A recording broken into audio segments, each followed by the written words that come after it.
شروع کرتے ہیں۔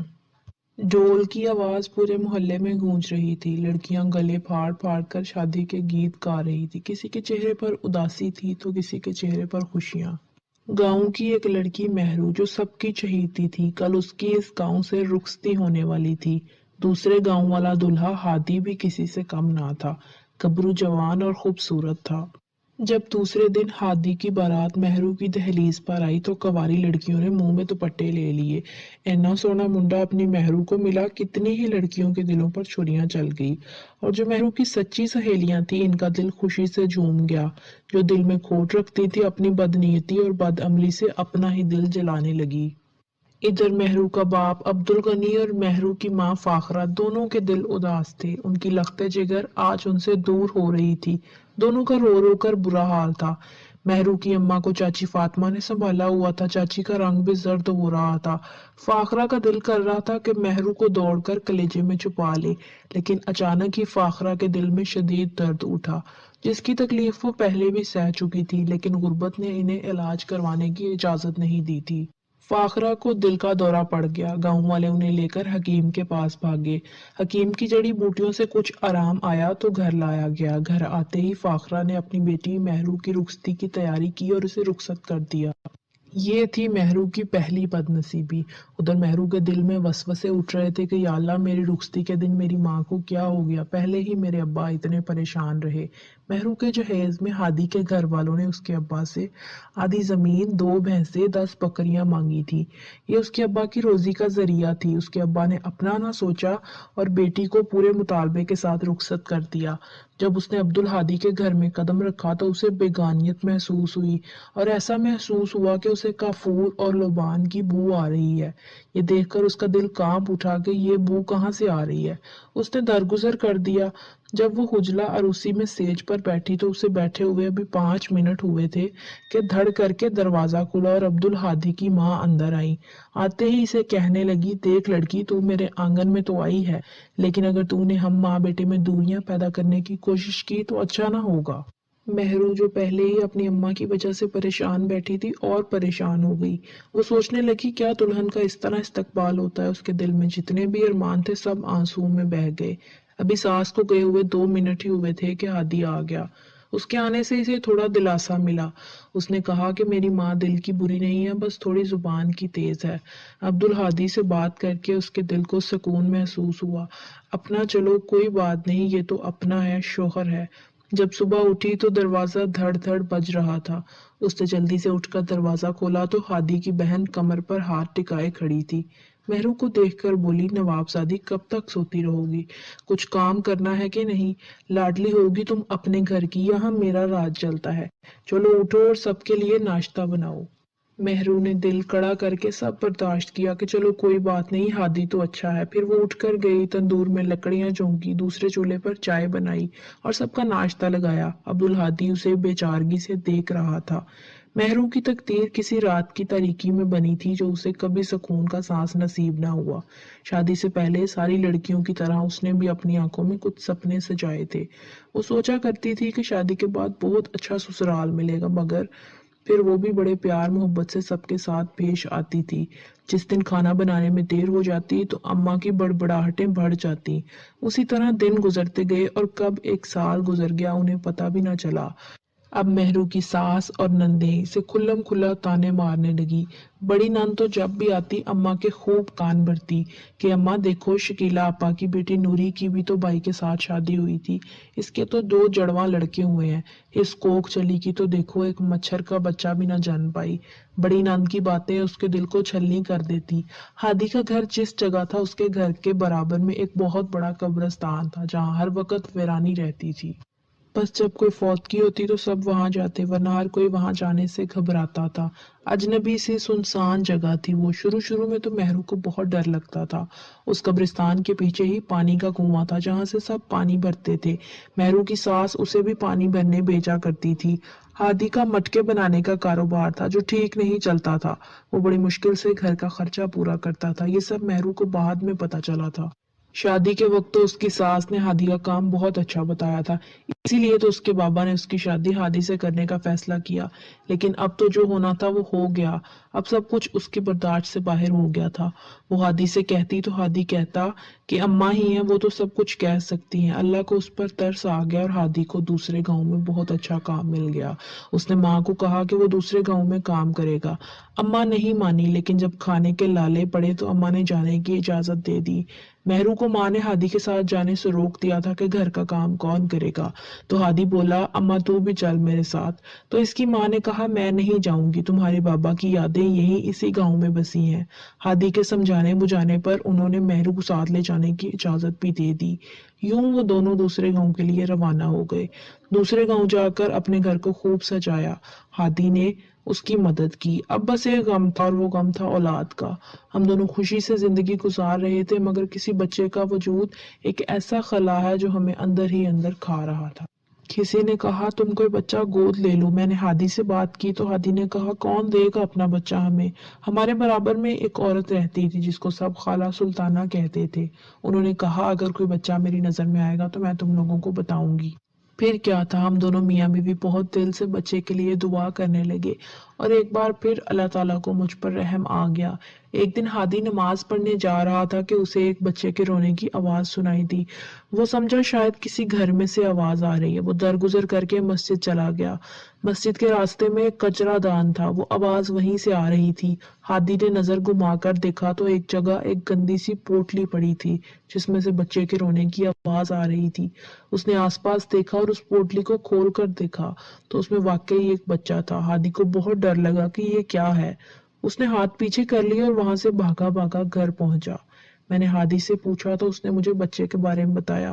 میں نے اسے کہا کہ اللہ نے ہمیں شاید اسی طرح اولاد کا سکھ دیا ہے، ہم اسے جا کر گھر لے آتے ہیں۔ پہلے تو ہادی نہیں مانا، پھر جب میں نے زور دیا تو وہ مان گیا۔ ہم ایک چادر میں لپیٹ کر بچے کو گھر لے آئے۔ ہمیں بچے کی اتنی خوشی تھی کہ ہمیں کچھ اور سمجھ ہی نہیں آ رہا تھا۔ گھر آ کر دیکھا تو وہ لڑکی تھی، بہت ہی خوبصورت اور بڑی بڑی آنکھوں والی، گوری رنگت، گلاب کی کلی جیسے ہونٹ، لمبی ناک، خوبصورتی کا شاہکار تھی وہ پری میری زندگی میں کیا آئی، میری زندگی میں بہار آ گئی تھی۔ لیکن مجھے نہیں پتا تھا کہ میری زندگی میں آگے کیا ہونے والا ہے۔ ہم اسے گھر لے آئے، لاتے ہی میں نے اسے نہلایا، ایک چادر میں لپیٹ دیا اور اسے دودھ پلا کر سلا دیا۔ دودھ وہ ایسے پی رہی تھی کہ جیسے جانے وہ کب کی بھوکی ہے۔ پھر ہم بھی سو گئے، لیکن وہ رات ہم پر بہت باری گزری۔ جب آنکھ بند کرتے تو ایک خونخوار بلی کی شکل دکھائی دیتی۔ خیر جیسے تیسے ہم نے وہ رات گزاری۔ صبح اٹھ کر میں نے اسے تیار کیا، دودھ دیا اور اس کے کپڑے سی کر اسے پہنائے، اپنے کام میں لگ گئی۔ عجیب بات یہ تھی کہ اسے تھوڑی تھوڑی دیر بعد بھوک لگنے لگتی تھی۔ ہماری گائے کا سارا دودھ وہ پی جاتی۔ ہم نے اسے بڑے پیار سے پالا۔ اب وہ 1 سال کی ہو گئی تھی اور اب میں اسے کھانا بھی کھلانے لگی تھی۔ وہ گوشت بہت شوق سے کھاتی۔ میں سوچتی تھی کہ 1 سال کی بچی اتنا گوشت کیسے کھا سکتی ہے، اور جب بھی میں گوشت بناتی تو وہ کچا گوشت کھا جاتی، یہاں تک کہ اس کا خون بھی چاٹ لیتی۔ یہ میں نے چپکے چپکے سے کئی بار دیکھا تھا۔ جوں جوں بڑی ہوتی جا رہی تھی، بہت خوبصورت ہوتی جا رہی تھی۔ ایک بات اور بھی تھی کہ جب سے وہ ہمارے گھر میں آئی تھی، تب سے جو بلی مجھے اور ہادی کو خواب میں نظر آتی، بالکل اسی طرح کی ایک بلی ہمارے گھر میں آنے لگی تھی۔ مجھے یہ بات بہت عجیب لگی۔ ہم نے اپنی بیٹی کا نام سمرینہ رکھا۔ سمرینہ اس بلی کے ساتھ بہت خوش رہتی تھی۔ اکثر سمرینہ اس کے ساتھ رات کو بھی کھیلتی ہوئی ملی تو میں نے ہادی سے کہا کہ اس بلی کو بہت دور چھوڑ کر آ جاؤ، پر اس نے میری بات ہنسی میں ٹال دی۔ اب سمرینہ 3 سال کی ہو گئی تھی اور دوسرے گاؤں سے ہادی کی ماں کے مرنے کی خبر آئی تو سب رشتہ دار وہاں آ گئے۔ پھر ہادی نے فیصلہ کیا کہ اب ہم اپنے ہی گاؤں میں رہیں گے، اور پھر ہم اپنے گاؤں واپس چلے گئے۔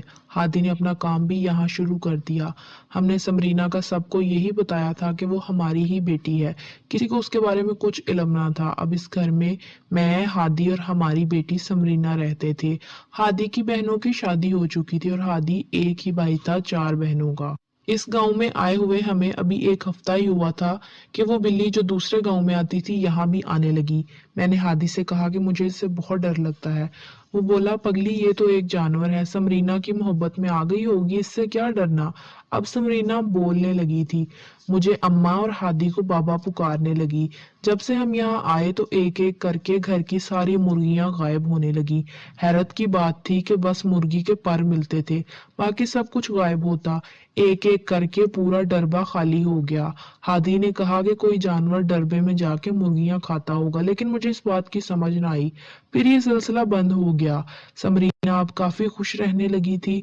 कुछ दिनों बाद हमारी एक बकरी मरी हुई मिली, जैसे किसी ने उसे नोच नोच कर खाया हो। उस दिन तो हादी भी डर गया। जब वो बकरियों को खाना डालने उनके पास गया तो उसने जोर जोर से चिल्लाकर मुझे पुकारा। मैं भागी भागी आई तो मैंने देखा एक बकरी आधी खाल हुई पड़ी है। किसी जानवर ने बकरी का दिल निकाल कर खाया हो और फिर गोश्त नोच के खाया था। अब ये रोज का मामूल बन गया। आए दिन एक बकरी आधी खाई हुई मिलती। मुर्गियों की तरह बकरियों के साथ भी यही हुआ। एक एक करके पूरी भैंसें बकरियां कोई जानवर खा गया। अब तो हादी ने कहा, अल्लाह जाने कौन सा जानवर गांव में आ गया है जो हमारे घर के जानवरों पर नजर रखे हुए है। अब हमारी सिर्फ 4 भैंसें बची थी। हादी ने सोचा कि जानवर हमारे घर में जिंदा नहीं बच पा रहे, तो ऐसा करते हैं हम ये भैंसें बेच देते हैं। उसी रात एक भैंस को भी उसी तरह खा लिया गया। अब सिर्फ 3 भैंसें बची थी। हादी ने फौरन उनको बेच दिया। उधर समरीना अब 11 साल की हो गई थी। वो अपनी उम्र से बड़ी लगती थी। ऐसा लगता था जैसे कोई 18 साल की खूबसूरत दोशीजा हो। अब तो उसके लिए रिश्ते भी आने लगे थे। हमें अपनी बेटी से बहुत प्यार था। वो गांव के स्कूल में पढ़ती थी जो सिर्फ मिडिल तक था। वो ज्यादातर अकेली रहती, इसीलिए अब वो स्कूल शौक से जाने लगी। वो अपनी क्लास में सबसे बड़ी लगती थी। हादी को फिक्र होने लगी कि वो अपनी क्लास में सबसे बड़ी है, इसलिए उन्होंने कहा कि अब स्कूल छोड़ दो। ये बात सुन के समरीना ने रो रो के अपना बुरा हाल कर लिया। वो बोली, नहीं मैं तो स्कूल जाऊंगी। फिर मैंने और हादी ने सोचा कि स्कूल में ऐसा क्या है जो ये स्कूल जाना चाहती है। पढ़ाई में तो समरीना बहुत कमजोर है, फिर ऐसा क्या है स्कूल में। हम इसके आगे मजबूर हो गए और इसको स्कूल जाने दिया। एक दिन वो स्कूल से बहुत देर से घर आई। हम लोग परेशान हो गए। जब इससे पूछा क्या हुआ, इतनी देर से क्यों आई हो, तो इसने कहा दोस्त के घर चली गई थी। मैंने उसे समझाया कि सबरीना बेटा, बगैर बताए किसी के घर नहीं जाते। फिर वो बोली, अच्छा अम्मा अब नहीं जाऊंगी। 1 घंटा ही गुजरा था कि पूरे गांव में शोर मच गया। शरफू की बेटी नीलोफर घर से गायब है, जो समरीना के ही स्कूल में उसके साथ क्लास में पढ़ती थी। उसे ढूंढते ढूंढते रात हो गई। सुबह जब समरीना स्कूल गई तो हमारा दिल बहुत डर रहा था कि बेचारे शरफू की बेटी भी तो उसी स्कूल में पढ़ती थी। अल्लाह जाने वो कहाँ चली गई है, उसे जमीन खा गई या आसमान निगल गया। वो मिल ही नहीं रही थी। उस दिन समरीना वक्त से पहले स्कूल से आ गई। मैंने पूछा क्या हुआ है, आज जल्दी छुट्टी कैसे हो गई, पर वो चुप रही। मेरे ज्यादा इसरार पर उसने बताया कि अम्मा मेरी तबीयत ठीक नहीं। मैं खामोश हो गई। फिर मैं सौदा लेने बाजार गई। जब वापस आई तो पता चला कि शरफू की बेटी की लाश मिली है।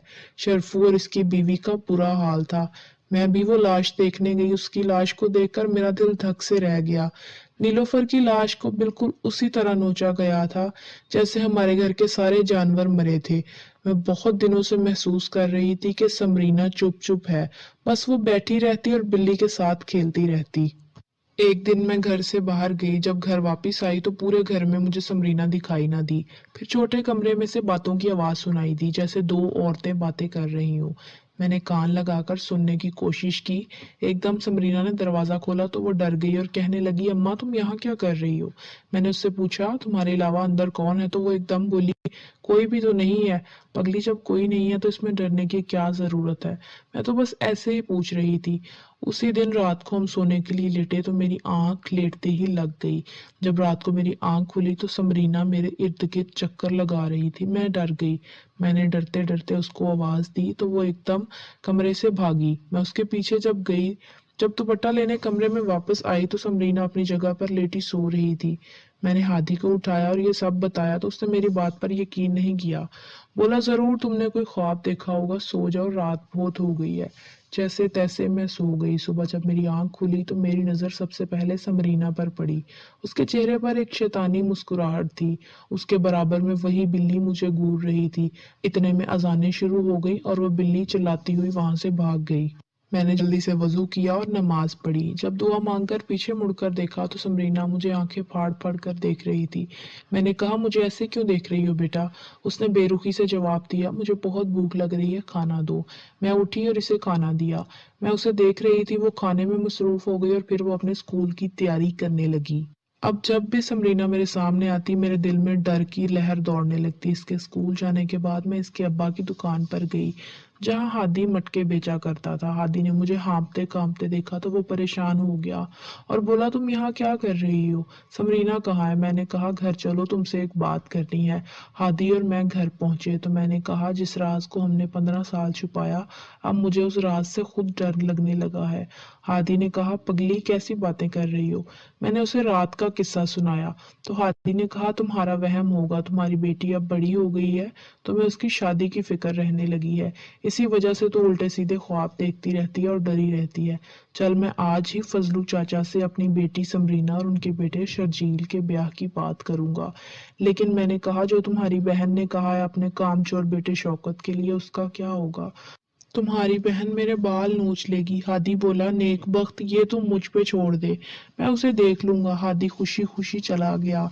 इतने में मेरी नजर दीवार पर पड़ी तो वो बिल्ली मुझे ही देख रही थी। मैंने उसे भगा दिया और समरीना की शादी के सपने देखने लगी। दरवाजा धड़ाधड़ बजने लगा। मैंने दौड़कर दरवाजा खोला तो समरीना के स्कूल से उसकी टीचर ने एक बच्चा भेजा था। मैं भागी भागी स्कूल गई तो उस्तानी साहिबा ने मुझे कहा, आपकी बहन समरीना को आए दिन ले जाती हैं, उस तरह उसकी पढ़ाई में हर्ज होता है। मैं हैरान हुई, मेरी तो कोई बहन नहीं है, कहाँ जाती है समरीना? उस्तानी ने कहा, मुझे नहीं पता, समरीना ही कहती है कि मेरी खाला मुझे लेने आई है, अम्मा की तबीयत ठीक नहीं, ये बोलकर वो चली जाती है। मैं डर गई कि मेरी बेटी हाथ से निकल गई है। वो कहाँ जाती है कुछ पता ना था। मैंने उसे बहुत ढूंढा, कहीं ना मिली तो मेरे पैरों तले जमीन निकल गई। मैं रो धोकर घर आ गई। अभी मैं घर आकर बैठी ही थी कि समरीना आ गई। मैंने उससे पूछा, कहाँ गई थी तुम? तुम्हारी उस्तानी ने मुझे स्कूल बुलवाया था, वो कह रही थी तुम आए दिन स्कूल से जल्दी चली जाती हो, कहाँ जाती हो तुम? समरीना ने घबरा कर जवाब दिया, अम्मा मैं दोस्त के घर गई थी, उसकी तबीयत ठीक नहीं थी। बेटा मुझे तो बचाकर जाना चाहिए था ना, मैं बहुत डर चुकी थी। पता नहीं क्यों मुझे ऐसा लग रहा था कि समरीना झूठ बोल रही है। मैंने रात को हादी से इस बात का जिक्र किया तो हादी परेशान हो गया और बोला कि हमारी बेटी हमारे हाथ से निकल रही है, इसकी जल्द से जल्द शादी करनी पड़ेगी। खुशी की बात यह है कि फजलू चाचा ने शर्जील और समरीना की शादी के लिए हाँ कर दी है। अब इनकी जल्द ही शादी कर देंगे, तुम ब्याह की तैयारी करो। फिर रात हम सो गए। रात को मेरी आंख खुली तो समरीना गायब थी। मैंने सोचा गई होगी पानी पीने। मैं गहरी नींद में थी इसलिए जल्द सो गई। जब सुबह मेरी आंख खुली तो समरीना के मुंह पर खून के धब्बे थे। मैंने जल्दी से उसे अपने गले से लगा लिया और डर के मारे कहा, क्या हो गया मेरी बेटी को, ये खून कैसे निकल गया? इतने में समरीना उठ गई और घबरा कर बोली, अम्मा वो पता नहीं कैसे निकला, वो जल्दी से मुंह धोने चली गई। मैं समरीना के लिए रोटी डालने लगी और दिल ही दिल में सोच रही थी कि क्या हुआ होगा समरीना को, ये खून के धब्बे उसके मुंह पर कहाँ से आए होंगे। मैं बहुत परेशान थी। समरीना को खाना खिलाकर मैं उसे हकीम के पास ले गई। हकीम ने कहा, समरीना बिल्कुल ठीक है। मेरे दिल में ठंड पड़ गई। तब पता चला कि समरीना बिल्कुल ठीक है। हमने समरीना की जल्द ही फजलू चाचा से तारीख मांग ली। फजलू चाचा ने हमें 3 दिन का वक्त दे दिया। हम बहुत खुश थे। दिल के किसी कोने में खुशी थी तो किसी कोने में उदासी कि समरीना हमें छोड़कर अपने घर चली जाएगी। मैं जल्दी से घर गई और समरीना को स्कूल के लिए तैयार किया। इसे स्कूल भेजा। स्कूल भेजकर मैं अपने घरेलू कामों में लग गई। थोड़ी देर बाद समरीना स्कूल से वापस आ गई। मैंने पूछा, स्कूल से वापस क्यों आ गई हो? तो इसने जवाब दिया, आज स्कूल बंद है, उस्तानी साहिबा नहीं आई। इतने में शोर मच गया। बाहर जाकर देखा तो एक जगह हजूम लगा था। मैंने वहां जाकर देखा तो मैं घबरा गई। जैसे जानवरों और शरफू की बेटी नीलोफर का हाल हुआ था, बिल्कुल उसी तरह उस्तानी का भी हाल था। मैं घबरा कर घर भागी तो समरीना घर की दहलीज पर बैठी हजूम की तरफ देख रही थी। मुझसे पूछने लगी, क्या हुआ अम्मा, ये हजूम कैसा है?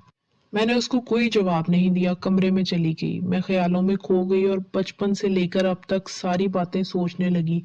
अब मैं बहुत डर गई थी, कुछ समझ नहीं आ रहा था कि क्या करूं। मैं बहुत परेशान हो गई। हादी जब दुकान से घर वापस आया तो मैंने उसे सारी बातें बताई। हादी भी परेशान हो गया और मुझे तसल्ली देकर कहा, तुम परेशान ना हो, कल इसका ब्याह भी करना है, उसकी तैयारी करो। ये कह के वो सो गया। मैं भी सोने के लिए लेट गई। रात को मेरी आंख खुली तो समरीना बिस्तर से गायब थी और बाहर से ऐसी आवाजें आ रही थी जैसे किसी को घसीटा जा रहा हो। मैंने घबराकर हादी को उठाया तो हादी बेखबर सो रहा था। वो नहीं उठा। जब मैंने खुद जाकर देखा तो कोई भी नहीं था। फिर मैं समरीना को ढूंढने लगी। मुझे समरीना नहीं मिली तो मैं वापस कमरे में आ गई तो समरीना अपनी जगह पर लेटी सो रही थी। पूरी रात मैं खौफ के मारे जागती रही। सुबह होते ही मैं मस्जिद के इमाम के पास गई और उनसे अपना मसला बयान किया। उन्होंने कहा, बेटी तू फिक्र न कर, मैं अजान देकर तेरे घर आता हूँ, फिर आकर देखता हूँ क्या मसला है। डरते डरते जब मैं घर में दाखिल हुई तो समरीना और वो बिल्ली मुझे घूर रही थी। समरीना मुझे पूछने लगी, अम्मा तू कहाँ गई थी? मैं काम से गई थी, ये कहकर मैं कमरे में चली गई। आज उसकी बारात आने वाली थी। हादी भी शादी के कामों में मसरूफ था। मैं परेशानी में शादी की तैयारियों में मसरूफ हो गई। जब भी नमाज पढ़ती, अल्लाह का नाम लेती तो समरीना मुझे ऐसी नजरों से देखती थी कि वो मुझे अभी खा जाएगी। और मैं जब भी समरीना को नमाज पढ़ने का बोलती तो वो मुझे झिड़क कर वहां से चली जाती। अब तो समरीना को पता चल गया था कि मैं सब जान चुकी हूँ तो वो मेरे आगे पीछे घूमने लगी। मैं सफाई करते करते छोटे कमरे में चली गई जिसमें कबाड़ भरा था। वो कमरा सालों से बंद था। उस कमरे के पास कोई आता जाता नहीं था। मैंने कहा, शादी का घर है, आज इस कमरे की भी सफाई कर लूं। फिर क्या था, उस कमरे में दाखिल होते ही अजीब सी बदबू मेरे नाक से टकराई। मैं समझी चूहा मर गया है। मैंने तलाश शुरू कर दी कि बदबू कहाँ से आ रही है। मैंने इधर उधर कबाड़ को किया तो जमीन खुदी हुई मिली। ऐसा लगा कि किसी ने अभी अभी से बंद किया है। मैंने थोड़ी सी मिट्टी हटाई तो कुछ हड्डियां नजर आईं।